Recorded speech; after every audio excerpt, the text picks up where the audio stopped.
If you're on Twitter, you may have seen tweets from the Canada Twitter account, which is heralded as Canada's voice to the world. This is not just from the Government of Canada's marketing department. This is actually a Twitter account run by Global Affairs, formerly the Department of Foreign Affairs, which is supposed to, deal with matters of state typically.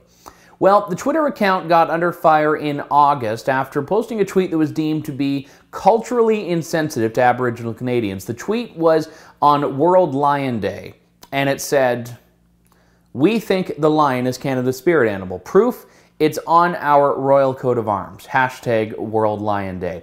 Now, this tweet was pretty innocuous. It was deleted, but not before a few people on Twitter had noticed it and taken offense to it, as is what happens on Twitter. And a reporter from Metro News in Ottawa had actually contacted the Department of Foreign Affairs looking for an explanation for the tweet and basically saying, hey, how do you respond to some of the criticism? Now, the fact that the department had deleted the tweet indicated that obviously they weren't prepared to stand by it. And they did actually publish a statement defending or at least acknowledging their wrongdoing. And in that statement, they said the Government of Canada regrets the tweets. They said that it was inappropriate in its reference of Indigenous cultural beliefs. It also said that the Government of Canada will strive to ensure communications across departments meet the goal of respecting and celebrating Indigenous culture. Now, basically they're saying, look, this is not what we wanted to do. The tweet got taken out of context. But what was interesting is that we did an access to information request to look at the behind the scenes of that. And this one tweet resulted in 21 pages of emails between department staffers in Global Affairs and other government departments to figure out what to do about it.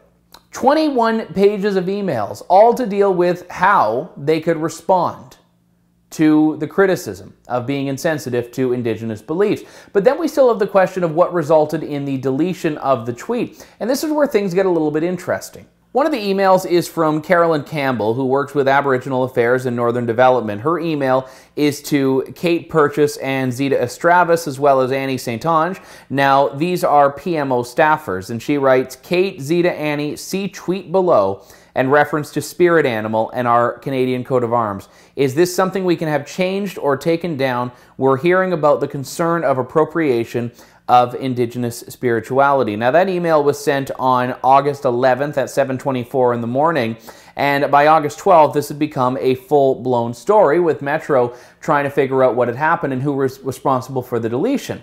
But what's interesting is that this is the Prime Minister's office that has talked about being really at the forefront of having an independent public service, a public service that doesn't have to be scared of the PMO, a public service that makes its own decisions, that can be responsible for its own communications.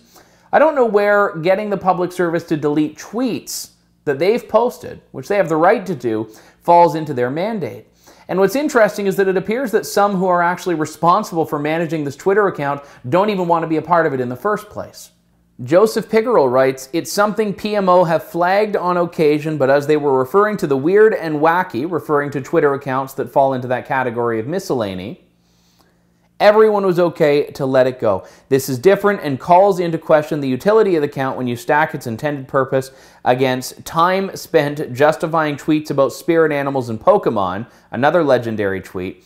I'm sure you can appreciate that a single day spent justifying this kind of thing does not feel worth it. I'm certainly not going to go to bat at PMO on this one.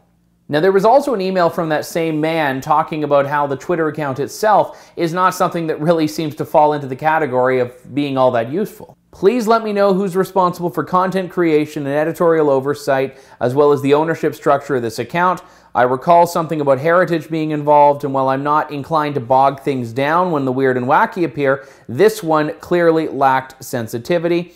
And he had also written, the Canada account continues to serve as an irritant for the center who doesn't fully understand or appreciate its utility, and I'm not convinced of it either. When you take the post below and some of the more curious content recently, I have a hard time arguing for keeping it or at least maintaining a limited oversight approach.